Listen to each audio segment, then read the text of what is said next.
एक धूर्त तांत्रिक हर रोज एक सुंदर कन्या के साथ सहवास करता था। दरअसल उस तांत्रिक ने उस बला की खूबसूरत कन्या को अपना बंदी बनाया हुआ था।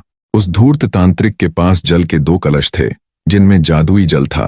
तांत्रिक उनमें से बाएं कलश की पानी की कुछ बूंदें लेकर जब उस सुंदरी पर छिड़कता तो वो एक बंदरियां बन जाती, और जब दाएं तरफ रखे कलश के पानी के कुछ छींटे कन्या रूपी उस बंदरियां के ऊपर फेंकता तो वो वापस अपने असली रूप में आ जाती।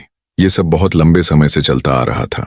साधु जब दिन में बाहर जाता तो उस सुंदरी को बंदरियां बना देता, और जब रात में वापस अपनी कुटिया में लौटता तो फिर से उसे सुंदर कन्या बना देता और उसके साथ खेलता। वो नवयुवती तांत्रिक के इन कुकर्मों से बहुत हताश थी, पर उस बेचारी के पास कोई रास्ता न था। अगर वो साधु के जाने के बाद बंदरियां के रूप में वहां से भाग भी जाती तो हमेशा के लिए वो बंदरियां बनकर ही रह जाती। अब कम से कम रात के समय तो उसे अपना असली रूप मिलता है। मन में ये विचार आते ही वो वहां से भागने का इरादा त्याग देती। समय बीतता गया। संयोगवश एक दिन शिकार की तलाश में घूमते घूमते राजा विक्रमादित्य उस घने जंगल में आ पहुंचे। जब वो प्यास से बेहाल घोड़े से उतरकर पानी पीने के लिए उस धूर्त तांत्रिक की कुटिया के सामने बने एक कुएं के पास पहुंचे तो उनकी नजर पेड़ की डाल पर बैठी उस बंदरियां पर पड़ी। शुरू में तो राजा विक्रमादित्य ने उसे एक साधारण बंदरियां ही समझा, पर राजा विक्रमादित्य को देख उस बंदरियां ने उछल कूद शुरू कर दी। जब राजा विक्रमादित्य ने उसकी ये हरकत देखी तो उस पर गौर किया तो महसूस हुआ जैसे वो बंदरियां अजीब ढंग से उछल कूद करते हुए उनसे कुछ कहना चाहती है।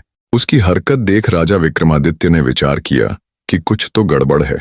उन्होंने सारा रहस्य जानने के लिए एक रात वहीं रुकने का निश्चय किया और थोड़ी दूरी पर एकांत सी जगह देखकर घने सारे वृक्षों में अपने घोड़े को छुपा दिया और खुद भी पेड़ की आड़ में छिपकर बैठ गए और दम साधे अपनी नजर उस कुटिया पर गड़ा ली। जब शाम का समय हुआ तो राजा विक्रमादित्य को एक तांत्रिक आता हुआ दिखाई दिया। वो सीधा कुटिया के द्वार पर गया और उसने बंदरियां को इशारा किया। बंदरियां झट से साधु के पास आ गईं। उसने वहां रखे दाएं कलश से बंदरियां के ऊपर पानी के छींटे मारे तो वो एक अति सुंदर स्वर्ग की अप्सरा बन गई। तांत्रिक तभी उस अप्सरा को ले कुटिया के अंदर चला गया।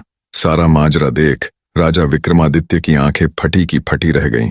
उन्हें घोर आश्चर्य हो रहा था। उनको उस नजारे पर बिल्कुल भी यकीन नहीं हो रहा था जो उन्होंने अभी चंद क्षणों पहले देखा था। एक बार तो राजा विक्रमादित्य ने सारा भेद जानने के लिए उस कुटिया में जाने का निश्चय किया, पर फिर वो कुछ सोचकर वहीं रुक गए। बने रहे।